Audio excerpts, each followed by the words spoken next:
Hamas की बेहद क्रूर मानी जाने वाली मिलिट्री विंग अल कासिम ब्रिगेड ने इजराइल पर हमला किया। इसका चीफ मोहम्मद देईफ है। यही 7 अक्टूबर को इजराइल पर हुए हमले का मास्टरमाइंड भी है। देईफ सालों से इजराइल की मोस्ट वांटेड लिस्ट में टॉप पर है। इजराइल ने 2021 में उसे 7 बार मारने की कोशिश की लेकिन नाकाम रहा। अल कासिम ब्रिगेड को 1991 में बनाया गया। इसका नाम फिलिस्तीनी मुजाहिदीन इज अल दीन अल कासिम के नाम पर रखा गया। इधर अमेरिका की खुफिया एजेंसी CIA का कहना है कि अल कासिम के लड़ाके हथियार बनाना जानते हैं। वो हमले में सबसे ज्यादा रॉकेट और ड्रोन्स का इस्तेमाल करते हैं। इन लड़ाकों को रॉकेट IED बनाने में महारत हासिल है। इजरायली डिफेंस फोर्स के मुताबिक अल कासिम ब्रिगेड के लड़ाके पाइप से रॉकेट बना लेते हैं। IDF ने इससे जुड़ा एक वीडियो भी शेयर किया है। IDF यानी इजरायली डिफेंस फोर्सेस। 1994 से 2000 तक अल कासिम ब्रिगेड ने इजरायलियों के खिलाफ कई बड़े हमलों को अंजाम देने की जिम्मेदारी ली। वहीं 2005 में इजरायली सेना के गजा पट्टी से अपने सैनिकों को वापस बुलाने के बाद से अब तक इजराइल ने गजा में 6 बड़े हमले किए हैं। 2012 में ऐसे ही एक बड़े हमले में अल कासिम चीफ अहमद जबारी मारा गया था। अल कासिम ब्रिगेड को यूरोपियन यूनियन, ऑस्ट्रेलिया, न्यूजीलैंड, मिस्र और यूनाइटेड किंगडम ने आतंकवादी संगठन घोषित किया है। वहीं अमेरिका और कनाडा ने हमास को ही आतंकवादी संगठन घोषित कर रखा है। इजराइल पर हमले का मास्टरमाइंड मोहम्मद देईफ का जन्म एक रेफ्यूजी कैंप में हुआ था। देईफ 1965 में गजा के खान यूनिस कैंप में पैदा हुआ था। उस समय गजा पर इजिप्ट का कब्जा था। 1950 में इजराइल में हथियार लेकर घुसपैठ करने वालों में उसका पिता भी शामिल था।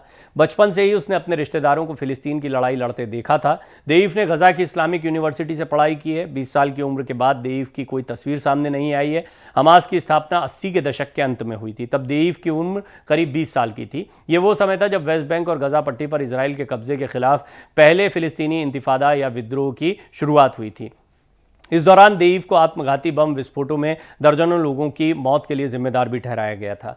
इसके बाद 1993 में इजराइल फिलिस्तीन से हजारों मील दूर अमेरिका में एक समझौता हुआ। इसे दुनिया ओस्लो समझौते के नाम से जानती है। यह शांति समझौता इजराइल और फिलिस्तीनियों का प्रतिनिधित्व करने वाली संस्था फिलिस्तीन लिबरेशन ऑर्गेनाइजेशन के बीच हुआ था। इस समझौते के तहत 10 सितंबर 1993 को PLO ने इजराइल को मान्यता दे दी। बदले में इजराइल ने भी बड़ा फैसला लिया। उसने PLO को फिलिस्तीन का आधिकारिक प्रतिनिधि माना। लेकिन हमास को यह बात नहीं आई। उसका कहना था कि फिलिस्तीन को वो सारी जमीन वापस की जानी चाहिए जो उसके पास 1948 के अरब इजराइल युद्ध के पहले तक थी।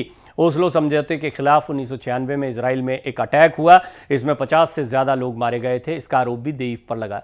देईफ सालों से इजराइल की मोस्ट वांटेड लिस्ट में टॉप पर है। इजराइल ने 2021 में उसे 7 बार मारने की कोशिश की लेकिन नाकाम रहा। अमेरिका का विदेश विभाग उसे आतंकवादी घोषित कर चुका है। अमेरिका के मुताबिक 2014 में जब इजराइल और हमास के बीच जोरदार संघर्ष हुआ उस दौरान देईफ ने ही हमास की आक्रामक रणनीति बनाई थी। 2014 में इजरायली सेना ने एक घर पर हमले कर देईफ को जान से मारने की कोशिश की। इसमें वो नाकाम रही। हमले में देईफ की पत्नी और 7 महीने का बेटा और एक 3 साल की बेटी मारी गई। सुरक्षा मामलों के एक्सपर्ट्स और इजरायली पत्रकार रोनेन बर्गमैन के मुताबिक देईफ हमास का एकमात्र मिलिट्री कमांडर है जो इतने लंबे समय से जीवित है। इतनी कोशिशों के बावजूद देईफ के न मारे जाने की वजह से उसको बुलेट प्रूफ लीजेंड कहा जाता है। फाइनेंशियल टाइम्स की रिपोर्ट में इजरायली अधिकारियों के हवाले से कहा गया कि देईफ ने यरूशलेम और तेल अवीव में बसों और सैनिकों को टारगेट किया है।